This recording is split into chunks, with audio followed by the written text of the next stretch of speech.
In this very short lecture, we're just going to summarize the knowledge to action cycle and revisit the 5 key questions that were generated earlier when thinking about knowledge translation. And so when we talk about the knowledge to action cycle, and by focusing here on the middle or the inner part, the funnel, as indicated earlier, it does begin with knowledge creation, and that's carried out by the knowledge producers, which are the researchers.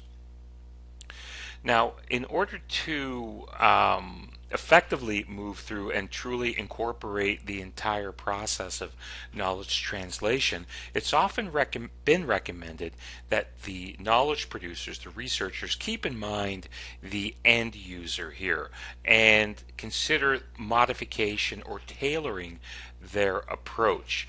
And that tailoring of the approach would enhance the value of their research because by addressing the needs of the end users and stakeholders, modifications at the very first stage would make that or would bridge that gap between knowledge creation and knowledge usage much more narrow.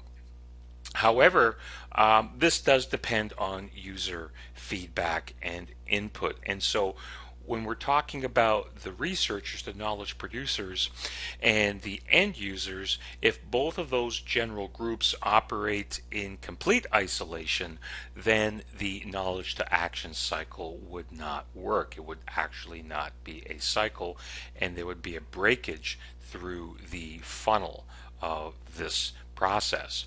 And so the what gets modified here for the most part would be the message, although it's in some cases not feasible for researchers to modify their experimental approaches to a great degree.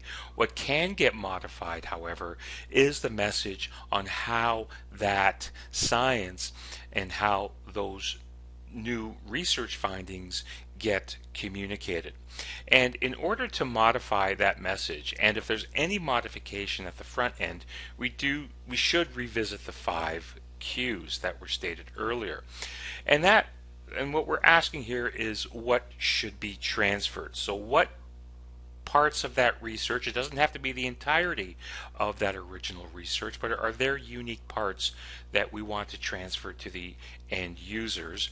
And the second bullet item is just that. Who are those individuals to whom that research knowledge should be transferred, and who is best equipped to make that knowledge transfer?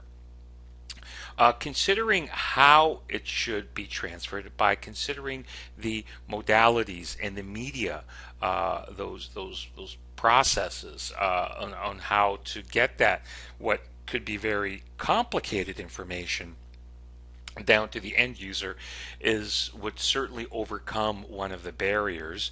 And with what effect should that research knowledge be transferred? So what sort of expectations, what might we have in terms of that information being used by the practitioners or the eventual end users of that, the beneficiaries of that information. So this ends this very short lecture on bringing together the knowledge to action cycle.